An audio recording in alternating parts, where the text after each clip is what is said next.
दुनिया भर में रमजान और ईद की रौनक है, मगर गाजा पट्टी में मातम और खामोशी है। इजराइल हमास जंग का दंश झेल रहे फलस्तीनियों ने रमजान और ईद का कोई जश्न नहीं मनाया। गाजा पट्टी में खाद्य आपूर्ति ठप होने से बेबस फलस्तीनियों ने ध्वस्त मस्जिदों के बाहर रमजान की आखिरी नमाज अदा की। उन्होंने इजराइल हमास युद्ध के अंत की दुआ की। फलस्तीनियों ने कहा कि ये दुख की ईद है। यूं तो ईद को खुशी का अवसर माना जाता है, जब परिवार दावत के लिए इकट्ठा होता है और बच्चों के लिए नए कपड़े खरीदते हैं, लेकिन गाजा के 20 लाख फलस्तीनियों में से अधिकांश सिर्फ जीवित रहने की कोशिश कर रहे हैं। डेर अल बलहा में नमाज के बाद आदिल अल शायर ने कहा कि ये दुख की ईद है।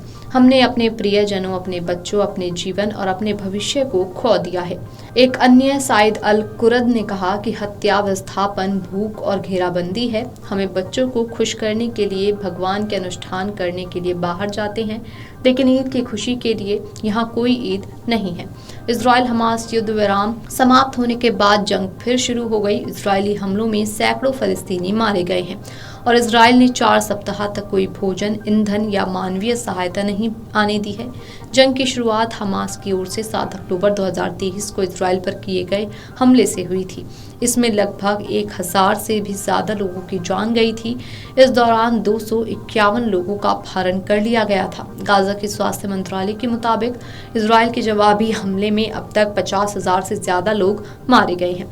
ईद उल फितर को लेकर दुनिया भर में जश्न का माहौल है। हालांकि गाजा के लोगों के लिए ईद का दिन भी राहत की खबर लेकर नहीं आया है। इजराइल ने ईद के मौके पर भी जंग से त्रस्त गाजा पर हमले जारी रखे। इन हमलों में गाजा में कम से कम 84 लोगों की मौत हो गई।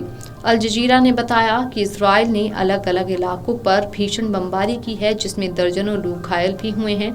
वहीं मरने वालों में ईद मनाने के लिए तैयार बच्चे भी शामिल हैं।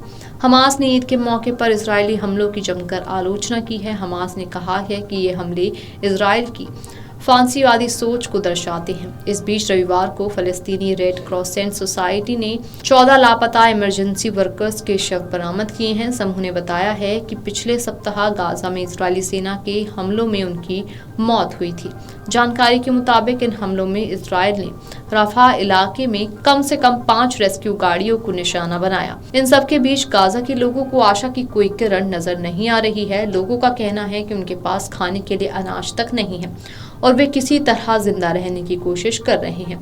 इस बीच इजराइल के प्रधानमंत्री बेंजामिन नेतन्याहू ने हमास के साथ संघर्ष विराम समझौते को लेकर एक नया प्रस्ताव पेश किया है। नेतन्याहू ने कहा है कि हमास को अपने हथियार डाल देने चाहिए और युद्ध विराम के अंतिम चरण तक पहुंचने के लिए गाजा की सुरक्षा इजराइल को सौंप देनी चाहिए।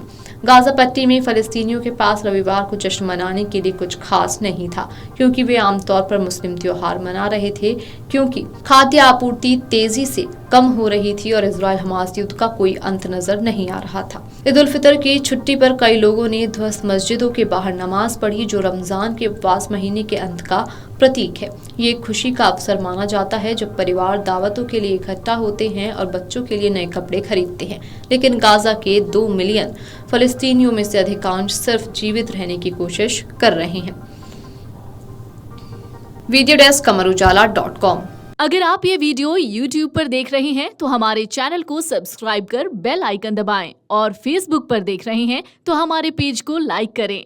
8 मिलियन प्लस सब्सक्राइबर, आपके इस भरोसे के लिए बहुत धन्यवाद। अगर आप ये वीडियो YouTube पर देख रहे हैं तो हमारे चैनल को सब्सक्राइब कर बेल आइकन दबाएं और Facebook पर देख रहे हैं तो हमारे पेज को लाइक करें। 8 मिलियन प्लस सब्सक्राइबर, आपके इस भरोसे के लिए बहुत धन्यवाद।